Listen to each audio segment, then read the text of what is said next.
बिस्मिल्लाहिर्रहमानिर्रहीम, अस्सलाम वालेकुम। आप कैसर खान यूट्यूब चैनल देख रहे हैं। शुरुआत करते हैं इंटरनेशनल प्राइम टाइम का। बात करेंगे दुनिया भर से। इस टाइम सूरत हाल अब नाजुक मोड़ पे आ चुकी है और जहां पर हम हैं हमको बताया जा रहा है कि आने वाले 48 घंटे जो है वो एक बहुत ही भयानक खबर से हमें रोशनास करा सकते हैं, जो कि बिल्कुल होना नहीं चाहिए। और हम दुआ करेंगे, रमज़ान का महीना है, आज पहला रमज़ान है पाकिस्तान में, तो दुआ कीजिए कि जो खबरें मैं आपको देने जा रहा हूँ ये तमाम की तमाम ही अगर गलत साबित हों तो हमारे लिए बेहतर है। दुआ कीजिएगा आप जहाँ पर भी हों, अल्लाह करे कि ये तमाम चीज़ें जो हैं टल जाएँ।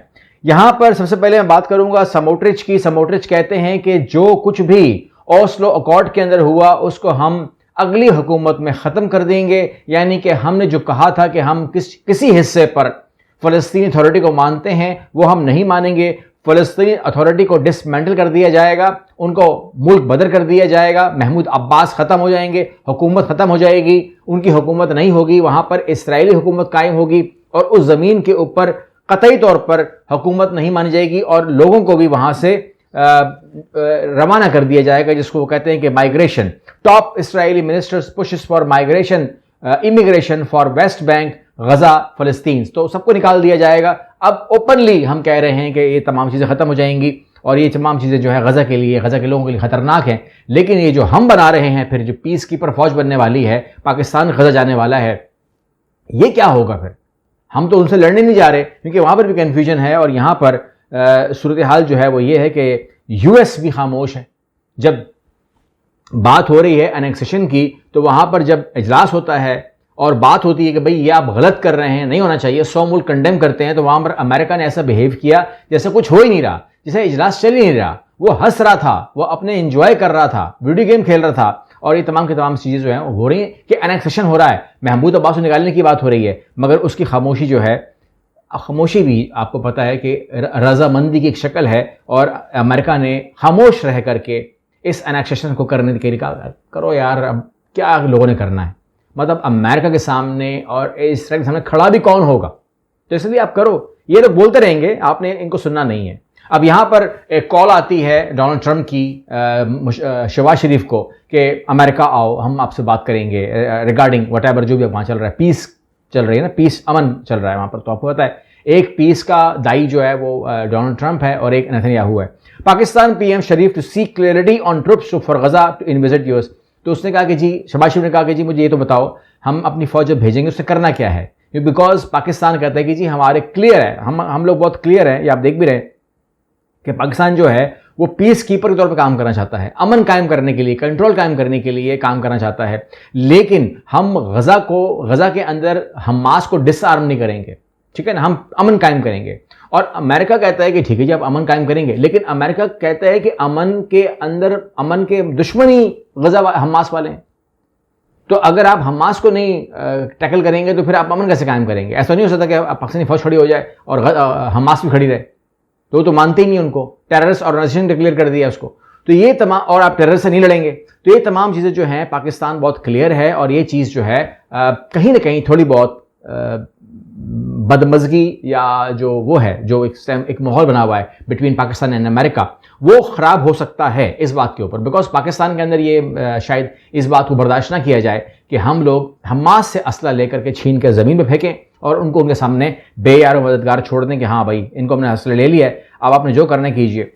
दूसरी तरफ जो इसराइल है वो मैक्सिमम अलर्ट पर चला गया है। मैं आपको इन्फॉर्म करूँ कि ये 19 तारीख की जो सहरी का टाइम था, तकरीबन 4 बजे, मैं टीवी देख रहा था तो मुझे पता लगा कि आज अलर्ट जारी हुआ है इसराइल के अंदर। और इसराइल में उन्होंने बंकर्स के पास रहने को कहा है कि आप बंकर के पास रहें, यानी कि ये जो रात गुजरी है जिसमें आप और मैं सोए हैं आराम से, इसराइल ने सोया। उन्होंने कहा कि जी आप घरों को छोड़ दीजिए, आप बंकर के पास रहें, आज कुछ हो सकता है, क्योंकि आसमान खाली हो गया था। ईरान ने कहा आसमान खाली कर दो, मैंने मिसाइल मारने, तो वो बंकर में चले गए। हालांकि वो ड्रिल कर रहा है, उसने कहा मैं ड्रिल कर रहा हूँ यार, आप अभी तो ना डरो ना, अभी तो मैं ड्रिल कर रहा हूँ। लेकिन उसने कहा नहीं, ड्रिल नहीं कर रहे आप ड्रिल हमारी भी करो। तो यहाँ पर सूरत हाल जो है वो खतरनाक हो चुकी है। Maximum alert, Netanyahu order home front command to prepare for potential war with Iran. तो वो कहते हैं कि जी हम भी तैयारी कर रहे हैं। और उसके अंदर आप देख सकते हैं कि यहाँ पर Israel order emergency service to prepare for war as US Iran tension peak. कहता है वो पीक पे चला गया मामला।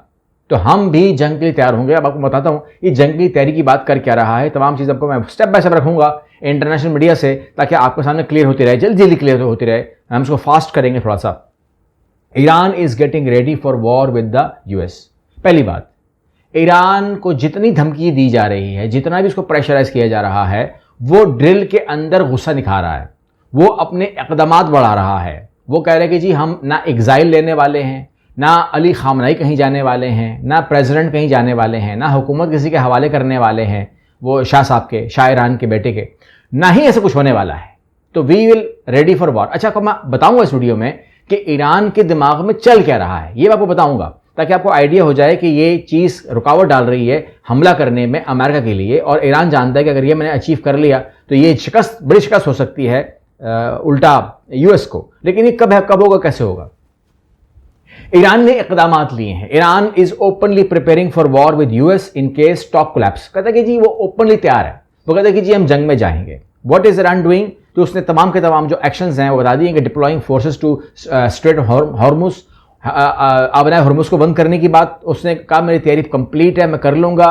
रिवाइव जो उसका है वो है military command to survive, leadership को बचाने के लिए उसने पूरे इंतजाम कर लिए हैं। इसके अलावा फोर्टिफाइंग न्यूक्लियर साइट्स, अस्फहान को भी, यानी कि तमाम के तमाम जो इसकी न्यूक्लियर साइट्स हैं उसको उसने प्रोटेक्ट कर दिया है, हर तरीके से उसको ढांप दिया है, ख़त्म कर दिया है, और एयर डिफेंस को कंट्रोल कर दिया है, expanding domestic crackdown to prevent unrest. तो जितनी भी अगर कोई एहतजाज या कुछ भी होगा उसको भी उसने टैकल करने के लिए प्रोग्राम बना लिया है। They are full ready for war. वो कहते हैं लड़ेंगे यार हम लोग। अच्छा, क्यों लड़ेंगे, क्या होगा, तमाम चीजें, ये तमाम चीजें तो हैं। लेकिन US military ready to strike Iran as early as Saturday, but Trump yet to make final decision. तो क्लियर हो गया जी 48 घंटे के अंदर अमेरिका हमला करने वाला है, इस तरीके से यरूशलेम पोस्ट कह रहा है। इसने डेट बता दी है, कहते जी हफ्ते का दिन होगा, 48 घंटे के बाद अमेरिका स्ट्राइक कर देगा। लेकिन कहते हैं कि अभी यह बाकी है कि अमेरिका अटैक बोल दे, ये होता ना अटैक, तो बटन दबा दे या फोन कर दे या वटेवर जो भी हो, लेकिन वो चीज अभी तक नहीं आई। ठीक है, ये सीबीसी कह रहा है। और यहां पर जो इसराइली होम इंग्लिश है वो कहता है कि रिपोर्ट कहती है कि 90% चांस है ऑफ यूएस स्ट्राइक के। 90% जो है हफ्ते के दिन हमला होना है ईरान के ऊपर यूएस का, 90%। 10% चांस ये है कि बीच में कोई ऐसी खबर आ जाए कि वो हमारे हक में ना हो, इसराइल के या अमेरिका के, तो हम रुक सकते हैं, लेकिन उसके अलावा कोई और बात हो सकती नहीं है। और अगर आप अमेरिकन रिपोर्ट्स देखें तो वो कह रहे हैं कि यार अगर ये 1 लाख फौज, अमेरिकन फौज जो खड़ी हो गई है ईरान के इर्द गिर्द, ये जो 2 बड़े जहाज आ गए हैं, बहरी जहाज, जंगी जहाज, ठीक है ना, 150 जहाज लेकर के, और F-15 भी आ चुका है, F-16 भी आ चुके हैं, F-35 भी आ गया है, 22 भी आ गया है। तो ये वहां पर जो है ना, ये बहुत लंबे अरसे के लिए कयाम करने नहीं आए, वहां पर ही खाने नहीं आए, पार्टी बनाने नहीं आए, ठीक है ना। वहां पर इतनी बड़ी तादाद में हम इन लोगों को अकोमोडेट नहीं कर सकते। तो 2 ही रास्ते हमारे पास हैं, या तो हम फौरन हमला करें या तो हम वापसी करें। अगर हमने वापसी करनी थी फिर हम आए क्यों हैं, अरबों डॉलर खर्च हुआ हमारा। तो लिहाजा अटैक जो है वो 90% चांस के साथ चलता है। यरूशलेम पोस्ट कहता है कि sources says the US could launch a broad military campaign against Iran soon if diplomatic talk collapse with the significant forces already building up. तो ये तमाम चीजें जो हैं वो पूरा का पूरा माहौल क्रिएट हो रहा है, और अपने अपने पूरे कमांड के ऊपर the Israeli upfront command and Magen David Adom have been instructed to prepare full scale war. अब यहां पर आपको ने खबर ये देनी थी, नंबर 1, कि जो इसराइल है वो फुल स्केल वॉर के लिए तैयार है। यानी कि जब अमेरिका अटैक करेगा तो उसके पास इतनी लंबी चौड़ी सप्लाई लाइन नहीं है, उसके पास वही है जो उसके पास है, उसके पास पीछे कुछ भी नहीं है। अमेरिका बहुत दूर है ना, वो आकर खड़ा हो गया, सप्लाई लाइन खत्म हो गई है। अब ये 1 लाख फौजी हैं या 150 जहाज हैं, या वो जो इब्राहिम लिंकन खड़ा हो गया है, जो कुछ भी है, वो कहते हैं यही हमारे पास है और इसी के साथ चलना है हमने, ठीक है। और जब यही चलना है तो उसको सप्लाई लाइन कौन देगा? इसराइल देगा। इसराइल कहता है मैं आपकी सप्लाई लाइन खत्म नहीं करने दूंगा, और ये जंग अगर लंबी होती है, चलती है, तो मैं कामयाब हूँ, हाँ आपको कामयाब करेंगे। लेकिन वहां पर एक खबर है, ईरान के अंदर एक मोटिवेशन है कि अगर ये जंग होती है तो नुकसान हो सकता है ईरान का, लेकिन अगर ये जंग लंबी हो जाती है और ये जंग लड़नी पड़ जाती है तो फिर इसराइल कितना उसको वो करेगा, सप्लाई लाइन देगा, क्योंकि बहुत दूर से चलकर आया है ना अमेरिका, तो इसको बहुत लंबे अरसे तक वो सरवाइव कर पाएगा। यानी कि इतने लोगों को आप खिलाना, पिलाना, उतारना, पेट्रोल, ये वो सब कर पाएगा? कौन करेगा इसको? क्या इसराइल करेगा या कोई और पीछे है? क्योंकि इसराइल के पास इतनी कैपेसिटी नहीं है।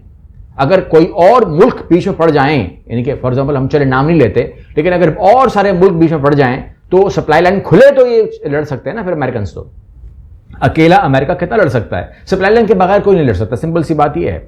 बहरहाल यहां पर आप देख रहे हैं कि यूएस ऑफिशियल्स कह रहे हैं कि I-24 के जरिए forces want deployed just to sit on basis for long weekend. तो आप समझ रहे हैं कि वो कह रहे हैं कि बार बार कि हम इतने लंबे अरसे के लिए यहां बैठने नहीं आए। जंग होगी, बहुत जल्द होगी, या फिर बिल्कुल भी नहीं होगी, यानी कि ईरान को हमेशा के लिए ही छोड़ना पड़ेगा। ये फर्स्ट एंड लास्ट टाइम का मामला है जो हो रहा है। बहरहाल अमेरिकी हमले के बाद जवाब में ईरान इसराइल पर मिसाइल दाग सकता है। इसराइली हुक्म ने को खबरदार कर दिया है कि भाई जैसे ही जंग शुरू होगी, पर अगर 48 घंटे के बाद जंग शुरू होती है, हफ्ते को या एतवार को या जो भी वीकेंड की बात हो रही है, तो हमारे पर मिसाइल आएंगे तो आप लोगों ने घरों में नहीं रहना है। आपने जब ये खबर सुननी है ना कि अमेरिका ने हमला कर दिया, यानी कि खबर आती है ना, ब्रेकिंग न्यूज आएगी, कहीं से भी अगर इसराइली को ये खबर मिलती है कि अमेरिका ने हमला कर दिया है, तो आपने फौरन बंकर में घुसना है और उसके बाद आपने बंकर से नहीं निकलना जब तक आप लोगों को कहा नहीं जाए। तो ये तमाम चीज़ें जो हैं ये अपनी नौयत की हैं और मैंने कोशिश की है कि मैं आपको बहुत स्पीड के साथ आपका टाइम ख़राब किए बगैर एक ही सांस के अंदर ये तमाम अपडेट्स कर दूं। अब ये डिपेंड करता है हालात और वाक़यात के ऊपर कि किस तरह बदलते हैं। कल का दिन बहुत अहम होगा, बहुत ज़्यादा अहम होगा, तो मैं कल कोशिश करूँगा कि मैं कोई भी बढ़ा चढ़ा के नहीं, बल्कि जो ग्राउंड पे हो रहा है आपके सामने मैं रखूं, क्योंकि आजकल तो यही रिवाज है ना कि जो ग्राउंड पे हो रहा है उसको मान लिया जाए। हमारी हुकूमत तो यही कहती है। तो जो भी ग्राउंड पे होगा मैं आपके सामने रखूंगा। अल्लाह करे, दुआ कीजिए रमज़ान की बरकतों से कि ये चीज़ हम पर ना आए। अगली वीडियो मिलते हैं। अल्लाह हाफिज़।